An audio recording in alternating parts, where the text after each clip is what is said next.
Assalamualaikum warahmatullahi wabarakatuh.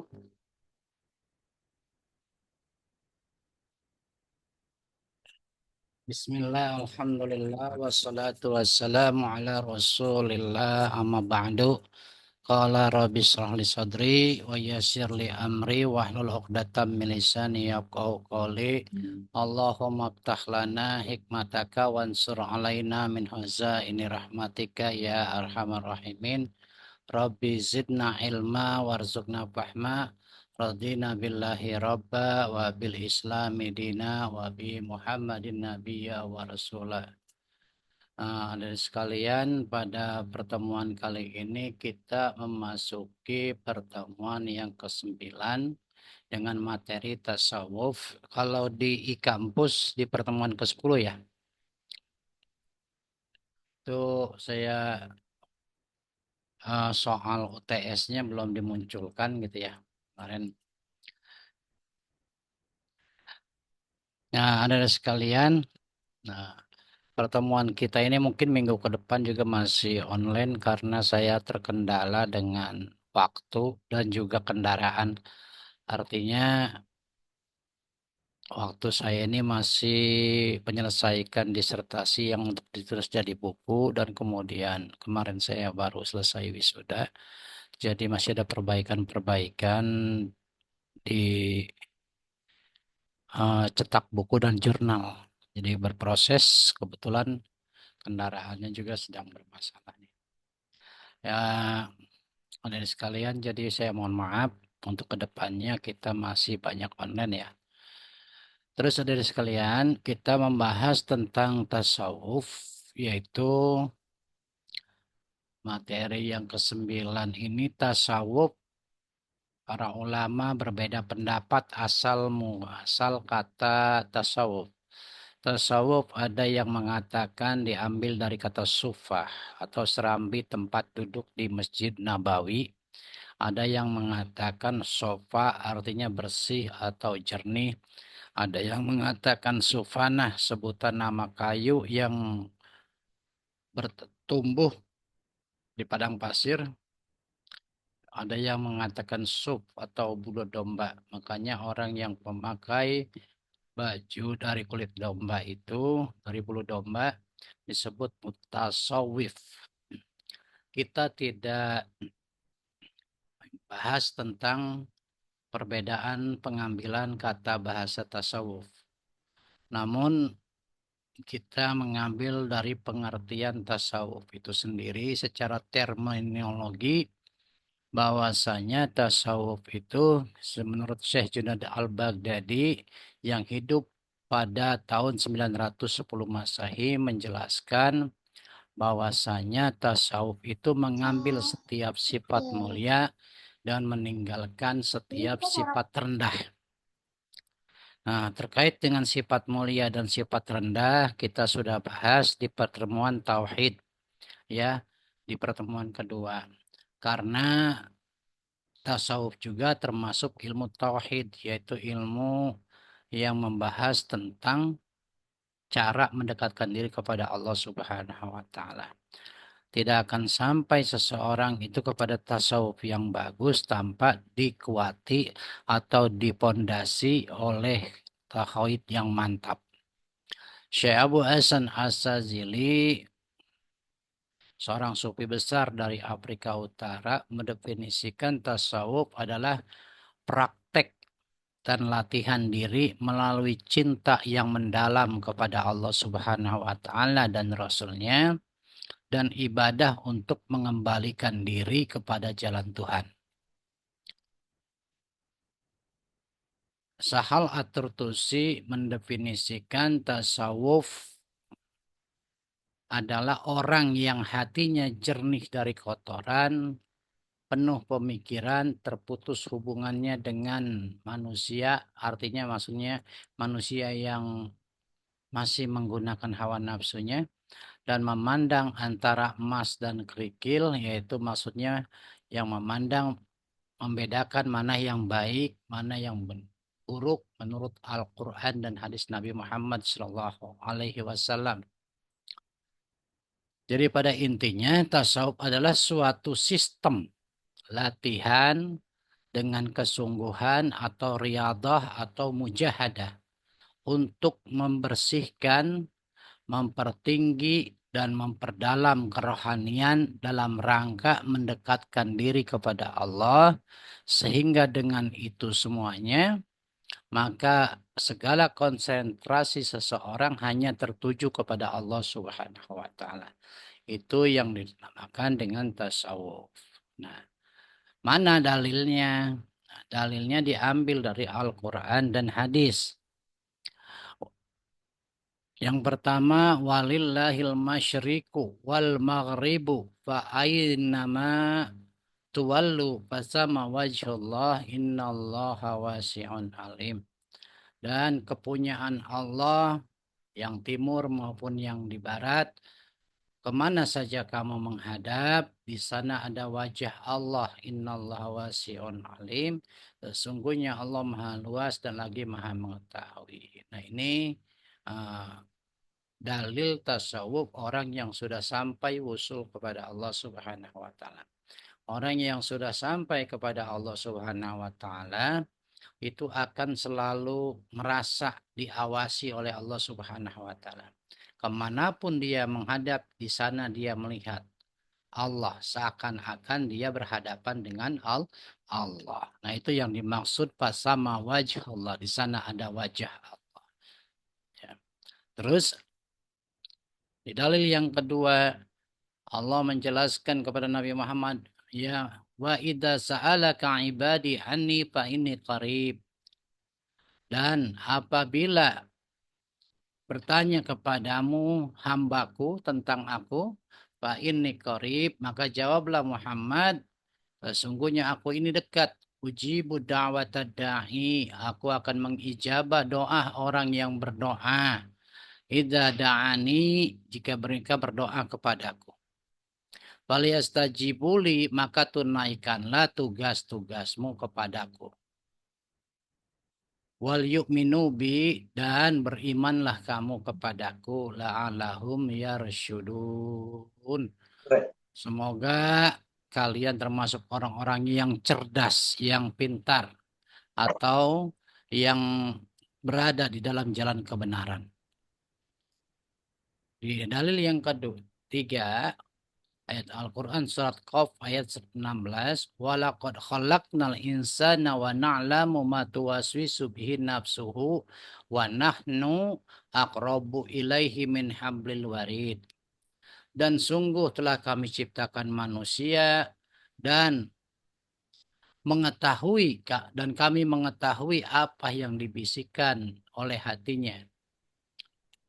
Wa nahnu, dan kami lebih dekat, aqrabu ilaihi min hamlil barid, dan kami lebih dekat kepadanya daripada urat lehernya, urat nadinya di leher.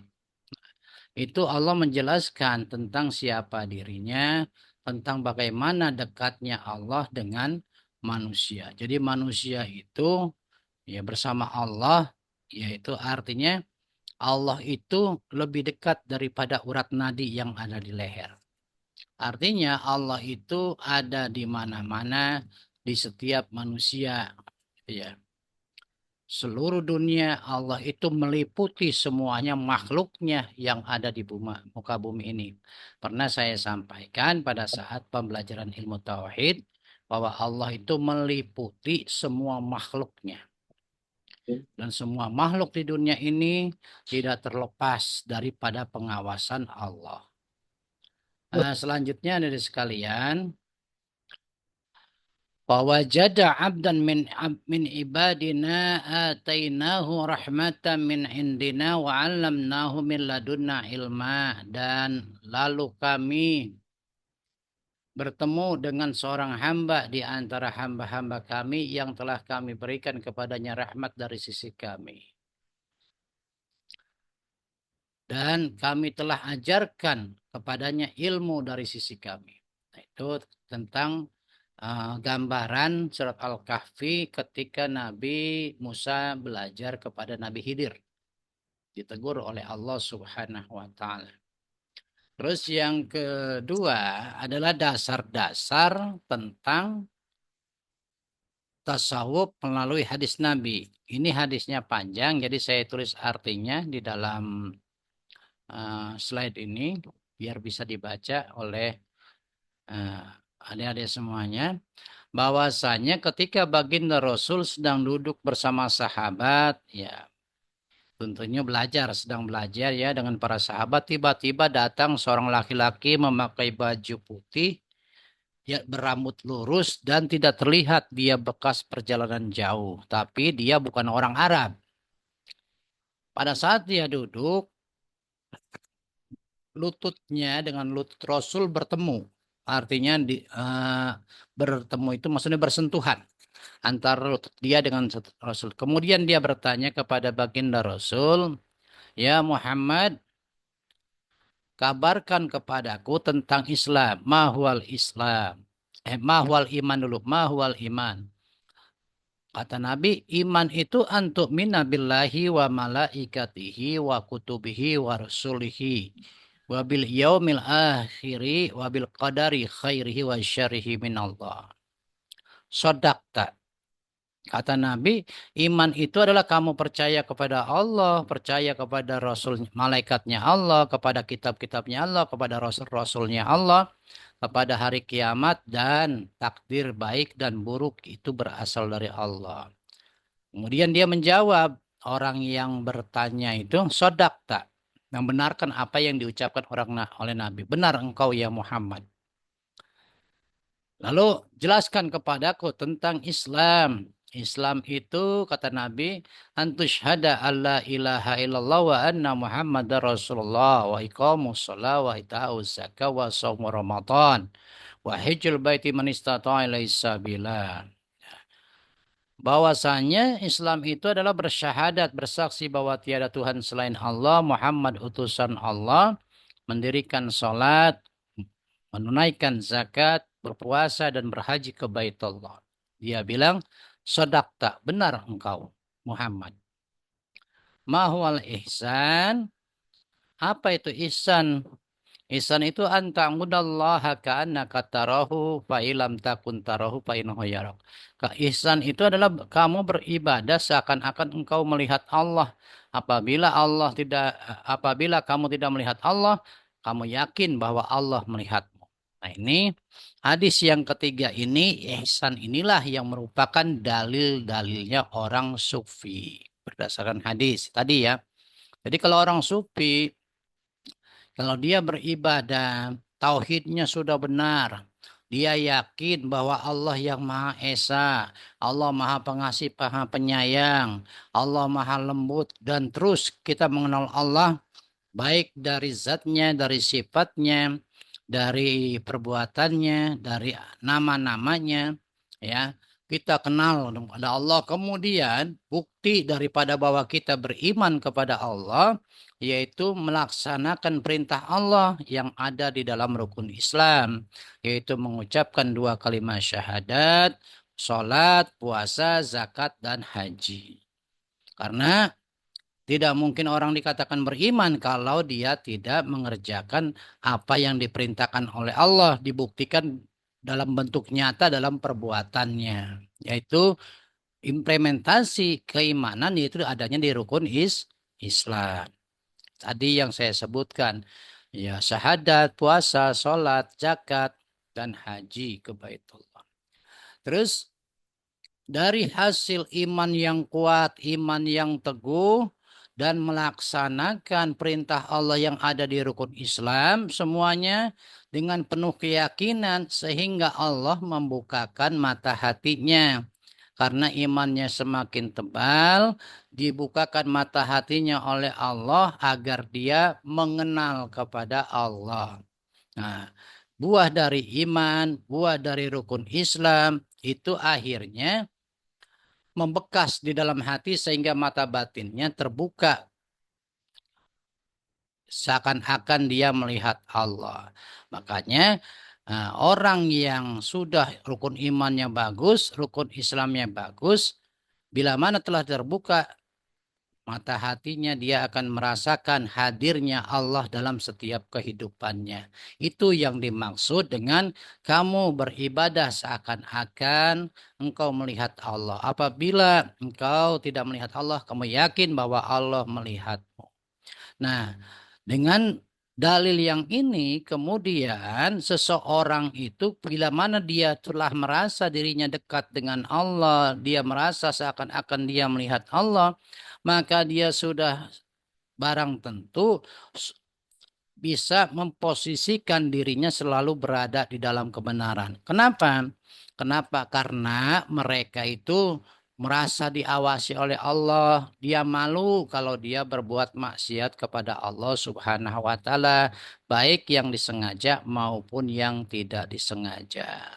Dia berupaya semaksimal mungkin untuk menjauhkan diri daripada perbuatan maksiat. Kecuali dia mengerjakan sesuatu yang tanpa disengaja atau memang sudah ditakdirkan Allah dia berbuat dosa. Itu bukan karena ada hawa nafsu dia, memang dia ditakdirkan untuk berbuat dosa. Tujuannya apa? Supaya dia banyak lagi mengintrospeksi diri, supaya dia jangan sombong merasa dirinya bersih, supaya dia banyak membaca istighfar terus sehingga dia bisa selama kelamaan dia tidak sifat sombongnya hilang dan dia merasakan dirinya sebagai hamba Allah. Karena manusia itu tidak luput dari dosa. Orang yang berbuat dosa kemudian dia tobat itulah orang yang baik gitu ya. Kalau dia merasa dirinya terus merasa benar, maka dia itu takutnya khawatir ada rasa sombong. Makanya kadang-kadang disengaja oleh Allah dia itu disuruh berbuat dosa supaya hilang kesombongannya. Tidak merasa dirinya itu lebih baik daripada orang lain, tidak merasa dirinya bersih. Contohnya baginda Rasul Muhammad Shallallahu Alaihi Wasallam. Baginda Rasul orang yang dijamin masuk surga, orang yang artinya sudah bersih dosanya maksum. Namun baginda Rasul tetap selalu membaca istighfar setiap hari sebanyak 70 sampai 100 kali. Tujuannya apa? Tujuannya untuk merendahkan diri di hadapan Allah. Rasul sadar sesadar-sadarnya bahwa manusia itu tidak pernah luput dari dosa. Makanya Rasul untuk sebagai seorang hamba beliau selalu mendekatkan diri dengan membaca istighfar sehari sebanyak 70 sampai 100 kali. Itulah contoh toladan yang baik dari baginda Rasul walaupun beliau telah masum telah artinya dijamin masuk surga, beliau tidak sombong. Dia tidak merasa dirinya paling suci. Beliau itu ya tetap membaca istighfar sebagai wujud rasa syukurnya kepada Allah Subhanahu wa taala. Bahkan baginda Rasul Muhammad Sallallahu Alaihi Wasallam sholat sunnah sampai kakinya bengkak-bengkak dalam suatu riwayat, gitu ya. Makanya orang-orang sufi itu karena berguru sama baginda Rasul, berguru sama Allah yang ada di dalam Al-Quran ya, firman-firman Allah dalam Al-Quran, berguru sama baginda Rasul, beliau berusaha semaksimal mungkin agar perbuatannya sama dengan baginda Rasul, walaupun belum tidak akan sanggup manusia itu perbuatannya sama dengan baginda Rasul, cuma minimal perbuatannya itu tidak menyalahi dengan perbuatan Rasul. Makanya ada seorang sufi yang meniru baginda Rasul sholat sunnahnya sampai banyak. Di antaranya tadi saya menyebut Syekh Junaid al-Baghdadi. Syekh Junaid al-Baghdadi sholat sunnahnya sehari semalam itu 400 rakaat kalau beliau sehat. Sedangkan Syekh Junaid al-Baghdadi kalau sakit sholat sunnahnya 150 rakaat. Demikian pula Syekh Ahmad Ibnu Hambal kalau sehat beliau sholat sunnah 300 rakaat. Kalau sakit juga 150 rakaat. Berbeda dengan Imam Syafi'i. Imam Syafi'i kalau dalam sehari semalam itu kalau sholat menghatamkan Quran 30 juz 2 kali selama 2 kali. Jadi malamnya 30 juz, siangnya 30 juz. Dan juga imam-imam madhab yang lainnya yang tidak saya dapat sebutkan, tapi semuanya mereka itu benarlah orang-orang yang mencintai Rasul dan merupakan pewaris-pewaris Rasul yang sudah diangkat derajatnya oleh Allah sehingga menunjukkan rasa cintanya dengan Allah, memperbanyak dengan ibadah yang luar biasa. Ya. Masih banyak contoh-contoh kali lagi. Nanti kita lanjutkan dulu ke materi dulu ya. Nah, beliau bersabda, saya adalah orang yang paling tahu antara kalian tentang Allah dan yang paling takut kepada Allah. Jadi orang semakin kenal sama Allah, dia semakin takut sama Allah. Takut bukan berarti harus menjauhi, semakin mendekatkan diri kepada Allah, semakin menghilangkan kejelekan di dalam dirinya, membersihkan dirinya, memohon pertolongan dan rahmat dari Allah Subhanahu wa taala. Karena dia sadar bahwa dia bisa melaksanakan semua kebaikan yang dia lakukan itu semuanya karena semata-mata karunia Allah Subhanahu wa taala. Rasulullah juga bersabda, aku disuruh memilih antara menjadi seorang nabi yang menjabat sebagai raja dan menjadi seorang nabi yang hamba. Tapi Baginda Rasul memilih menjadi seorang nabi yang menjadi hamba. Artinya apa? Beliau tidak memilih menjadi nabi yang raja, tapi beliau memilih nabi yang hamba. Artinya, nabi itu lebih suka dengan sifat yang sederhana.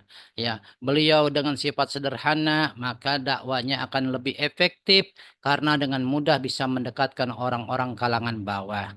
Walaupun tidak sedikit orang kalangan atas belajar sama baginda Rasul, orang kalangan bawah juga tidak sedikit dan tidak sungkan untuk bertanya kepada baginda Rasul Muhammad Shallallahu Alaihi Wasallam. Beliau selalu berdakwah duduk berbarengan dengan sahabat-sahabat lain, kadang-kadang makan bareng. Itu untuk menunjukkan kedekatannya kepada umatnya, kepada para sahabatnya agar mereka itu tahu siapa baginda Rasul yang sebenarnya, akhlaknya yang begitu mulia, dan dengan demikian nanti mereka itu akan mudah untuk masuk ke dalam agama Islam dan mengikuti apa yang diperintahkan oleh baginda Rasul Muhammad Sallallahu Alaihi Wasallam. Dalam riwayat lain, aku ditawari dunia namun aku menolaknya. Nah itu, baginda Rasul itu ditawarkan dunia, bahkan di hadis yang di bawahnya, seandainya bahkan ditawarkan emas sebesar gunung Uhud. Seandainya aku memiliki emas sebesar gunung Uhud, niscaya akan aku infakkan demi agama Allah. Kecuali sedikit yang kusisakan untuk menutupi hutang. Hadis riwayat Bukhari Muslim dan Ibnu Majah. Nah, baginda Rasul membuktikan beliau itu hidup sangat sederhana. Walaupun pada masa remaja beliau sempat menjadi seorang konglomerat lah, jutawan. Karena apa? Ketahuan baginda Rasul itu menjadi pengusaha sukses, ya menjadi jutawan. Ketika beliau melamar Siti Khadijah, dalam suatu riwayat, mas kawinnya adalah 25 ekor onta. Bahkan ada yang mengatakan riwayat lain 100 ekor onta. Nah, 25 ekor onta ini onta yang mahal. Onta yang mahal itu minimal harganya itu sekitar 50 juta sampai ratusan juta. Kalau taruhlah kita onta yang ukuran 50 juta, itu kalau misalnya ontanya ada 25, sekitar 7,5 miliar untuk mas kawinnya kepada Siti Khadijah. Kalau misalnya umat ontanya itu ada 100, ya. Ya, onta yang paling murah itu minimal 35 juta. Kalau 100 sekitar 3,5 miliar mas kawinnya untuk melamar Siti Khadijah. Itulah gambaran betapa Rasul pada saat masa mudanya menjadi orang kaya dan pengusaha yang sukses. Kemudian ada sekalian, nah murid-muridnya ini seperti Siti Khadijah, Abu Bakar As-Siddiq, Umar Ibn Khattab, Utsman Ibn Affan, semuanya rata-rata orang-orang kaya, dilatih dan diajarkan oleh baginda Rasul menggunakan hartanya semuanya untuk dalam rangka ibadah kepada Allah Subhanahu wa taala. Siti Khadijah semuanya hartanya habis digunakan untuk menunjang dakwanya baginda Rasul. Demikian pula Sayyidina Umar Ibnul Khattab, Sayyidina Abu Bakar As-Siddiq, Sayyidina Utsman Ibnu Affan. Dan di antara ada sahabat yang kaya termasuk juga Abdurrahman bin Auf. Cuma Abdurrahman bin Auf ditakdirkan oleh Allah menjadi orang kaya. Ketika hartanya sudah habis dibelanjakan membeli korma yang busuk semuanya, kemudian Allah takdirkan dia menjadi orang kaya. Nah, korma yang dibusuk itu menurut para ahli kedokteran pada saat itu bermanfaat buat mengusir wabah yang menular saat itu. Akhirnya duit, nah, kurma yang busuk itu yang sudah menjadi milik Abdurrahman bin Auf dibeli dengan harga 10 kali lipat dari harga yang pertama. Jadi hartanya Abdurrahman bin Auf yang pada saat itu hilang, artinya habis digunakan untuk membantu masyarakat yang gagal panen di Madinah saat itu, dirubah oleh Allah menjadi 10 kali lipat, digantikan oleh Allah menjadi 10 kali lipat, sehingga Abdurrahman bin Auf menjadi orang kaya terus sampai akhir hayatnya. Namun demikian, orang-orang yang kaya di antaranya yang saat baginda Rasul masih hidup dinyatakan masuk surga, di antaranya adalah Abdurrahman bin Auf. Jadi adik-adik sekalian, orang sufi itu bukan orang yang tidak boleh kaya, bukan. Ya, boleh kaya tapi dengan jalan yang halal, bukan dengan jalan yang haram. Banyaklah para wali-wali Allah yang kaya seperti tadi yang saya sebutkan para sahabat dari golongan sahabat. Kalau golongan para wali Allah, ya, ya para ulama-ulama soleh seperti Syekh Abdul Qadir Jailani, seperti Syekh Abi Hasan Asazili. Syekh Abi Hasan Asazili kalau mau berangkat ngajar, keretanya ditarik oleh 7 kuda putih. Itu artinya ya kuda-kuda mahal. Ya, karena beliau seorang wali Allah yang kaya raya. Ya, artinya kalau sekarang tuh mungkin mobilnya itu di atas Alphard, Lamborghini lah, miliaran gitu. Syekh Abi Hasan Asazili. Kemudian Syekh Abdul Qadir Jailani, ya. Syekh Abdul Qadir Jailani itu, menurut cerita pada saat beliau ziarah ke makamnya Imam Syafi'i di Mesir, eh, makam Imam Syafi'i itu kurang terawat karena di situ penduduknya miskin, gitu ya. Penduduknya miskin sehingga makamnya eh, Imam Syafi'i tidak terawat. Kemudian di sekitar makam Imam Syafi'i di situ ada tanah kosong yang mau dijual dan dibeli oleh Tuan Syaikhul Qadir Jailani kurang lebih sekitar 10 hektar. Kemudian dibangun, orang-orang Mesir yang saat itu miskin disuruh menempati rumah itu yang diluas yang selama seluas 10 hektar itu dibangun rumah, disuruh menempati dengan secara gratis. Kemudian Syekh Abdul Qadir Jailani memerintahkan orang-orang yang dibeli rumah, diberikan rumah dan tanah untuk menjaga makamnya Imam Syafi'i. Nah, ini gambaran bahwa para wali Allah, ulama-ulama tasawuf, walaupun kaya tapi tidak sombong, semuanya hartanya digunakan untuk ibadah kepada Allah Subhanahu wa taala. Ya, tadi seperti Syaikhul Qadir Jailani, Syekh Hasan Asy-Syadzili juga demikian, dan para sahabat-sahabat yang tadi telah saya sebutkan. Jadi para wali-wali Allah itu adalah orang yang sekuat tenaga ingin mencontoh perilakunya baginda Rasul Muhammad Sallallahu Alaihi Wasallam. Ciri-ciri orang sufi itu, ya, ini sudah menjadi kesepakatan bahwa jalan untuk dapat mengantarkan seseorang kepada kehadirat Allah hanyalah dengan cara menyucikan diri. Nama menyucikan diri itu saya sudah jelaskan di pertemuan tauhid, ya. Ya, yang ada jiwa-jiwa kita yang jelek, sifat-sifat jelek di dalam jiwa kita harus dihilangkan, diganti dengan sifat-sifat yang terpuji. Oleh karena itu, jiwa manusia merupakan refleksi pancaran dari zat ya Allah yang maha suci. Maka segala sesuatu harus sempurna, sekalipun tingkat kesucian dan kesempurnaan itu bervariasi menurut dekat dan jauhnya dari sumber aslinya. Jadi sifat orang tasawuf itu satu tawadu, merendahkan diri. Ya, tadi dicontohkan oleh baginda Rasul, walaupun baginda Rasul dijamin masuk surga, tapi beliau merasa dirinya ya banyak salah. Tawadu, selalu membaca istighfar.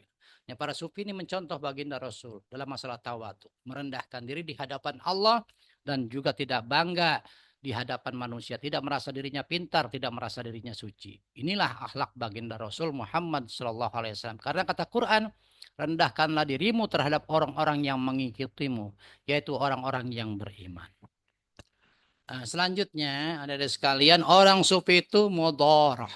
Mudharah itu adalah lemah lembut. Baginda Rasul selalu lemah lembut kepada siapa saja. Jangan pula kepada kawan, terhadap lawan pun beliau berlaku lemah lembut. Yang orang sufi juga pemaaf.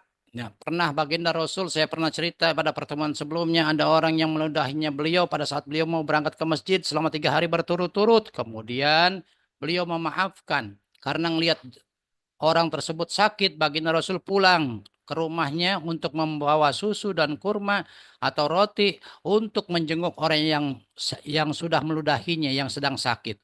Akhirnya orang yang dengan maafnya baginda Rasul, orang yang suka meludahinya itu masuk ke dalam Islam. Nah, itulah akhlaknya orang sufi sangat luar biasa. Nah, tadi taubat sudah dijelaskan. Taubat biarpun bagaimana harus minta ampun sama Allah dan tidak akan mengulangi ya perbuatan dosanya tersebut. Taubat dengan sungguh-sungguh namanya taubatan nasuha. Orang sufi itu juhud. Juhud itu artinya menjauhkan diri dari segala sesuatu yang berkaitan dengan hawa nafsu dunia. Artinya orang sufi itu boleh menjadi orang kaya, tapi dia harus punya. Artinya hartanya itu harus diambil dari jalan yang halal, bukan dengan korupsi dan lain sebagainya, dengan merampas harta orang lain dan lain sebagainya. Itulah ciri-ciri orang juhud. Juhud itu menjauhkan diri dari segala sesuatu yang berkaitan dengan masalah hawa nafsu dunia. Yang keenam adalah wara, hati-hati meninggalkan suatu perbuatan yang subhat, yang masih ragu-ragu apakah ini sesuatu yang halal, apakah ini sesuatu yang haram. Nah, orang sufi menjauhkan itu. Beliau hanya mengerjakan sesuatu yang sudah yakin kehalalannya menurut syariat. Orang sufi juga kadang-kadang menonjolkan kefakiran karena orang sufi itu tidak suka berlebih-lebihan.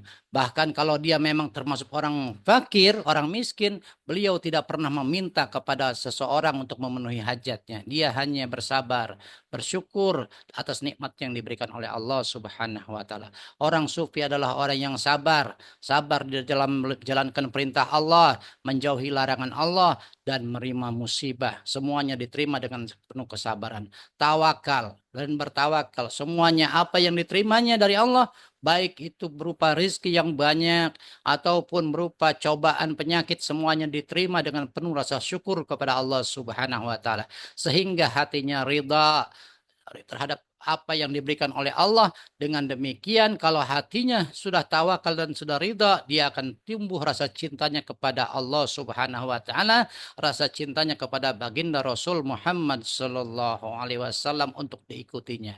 Nah, nanti kalau sudah demikian, orang sufi itu akan ma'rifat, mengenal kepada Allah. Allah memperkenalkan diri kepadanya sehingga orang tersebut mengenal kepada Allah. Nah, tadi yang dijelaskan dalam sebuah hadis, ya seakan-akan kalau kita beribadah seakan-akan bisa melihat Allah. Kalau dia tidak melihat Allah, dia yakin bahwa Allah akan melihatnya dan mengawasinya. Itulah gambaran ma'rifatnya orang sufi. Kalau dia sudah ma'rifat mengenal kepada Allah, dia akan merasa fana dirinya. Karena dia akan merasa dirinya apa yang dia lakukan yang baik-baik, semuanya itu bukan perbuatannya, tapi semuanya itu adalah anugerah dan karunia dari Allah Subhanahu wa taala. Kemudian dia berkekalan dengan sifat itu. Semuanya adalah karunia Allah yang terjadi padanya. Nah, kemudian dia akan merasa seakan-akan dia merasa menyatu dengan Allah. Kesadarannya hanya yang diingat Allah ada Tuhan, Allah Subhanahu wa taala. Kalau dia sudah merasa dirinya seakan-akan ya merasa menyatu dengan Allah, maka dia itulah orang-orang sufi tingkatan insan kamil, ya, manusia yang sempurna. Kata Imam Junaid al-Baghdadi, orang sufi itu akhlaknya, ini tinggal semenit lagi ya, bagaikan bumi yang dilempari oleh keburukan, maka dia akan membalasnya dengan kebaikan. Demikian gambaran orang-orang sufi, adik-adik sekalian. Nah, ini ada akhlak-akhlaknya ini, namun tidak cukup waktunya untuk menjelaskan, tinggal dibaca ya. Akhlak-akhlaknya orang sufi, ini juga ciri-ciri perilaku orang sufi, sholatnya orang sufi, ya syahadatnya orang sufi, puasanya orang sufi, zakatnya orang sufi itu. Ya, dijelaskan secara rinci, tinggal dibaca. Itu saja yang dapat saya sampaikan. Terima kasih atas segala perhatian. Wallahul muwaffiq ila aqwamit thoriq. Wassalamualaikum warahmatullahi wabarakatuh. Waalaikumsalam warahmatullahi wabarakatuh. Waalaikumsalam warahmatullahi wabarakatuh. Jangan lupa ya Waalaikumsalam tugasnya dikerjakan warahmatullahi sebagaimana wabarakatuh. di kampus. Kalau belum bayar, disimpan aja dulu di laptopnya ya. Nanti pas udah bayar